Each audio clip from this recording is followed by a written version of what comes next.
Hello guys, তো কেমন আছো তোমরা? আশা করি ভালো আছো আর আমরাও ভালো আছি। তো দেখলাম আজ আমাদের চলে এসেছে কি ওটা মাঞ্চুরিয়ান, ভেজ মাঞ্চুরিয়ান।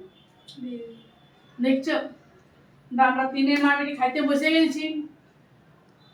তো খুবই ভালো লাগছে খাইতে, এতটা টেস্ট হয়েছে কোনো বলার নাই। অনেকদিন পরে খাচ্ছি, মানে আমাদের স্যালারি যখন হয় তখন আনেই হইতে শঙ্কর না, মানে হয় মাঝে মধ্যে আর কি।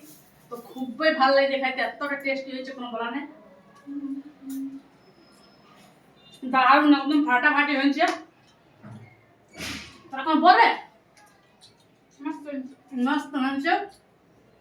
তা কে কে চলে আসছে, কে কে খাবে? এত সুন্দর হয়েছে বন্ধুরা, আমার কোনো বলার নাই, একদম ফাটাফাটি দারুণ লাগছে একটা। মানে এত সুন্দর খাইতে, চাইনিজ খাবার আমার খুবই মাঝে মধ্যে পছন্দ লাগে। সব দিন ভালো লাগে না, তো মাঝে মধ্যে আমার খুবই ভালো লাগে। তো চলো এসো, তোমরা খাবার খাই নাও, নাস্তা। দেখছো সবাই চলে আসো, সবাইকে আমন্ত্রণ করলাম, চলে আসো। বাই।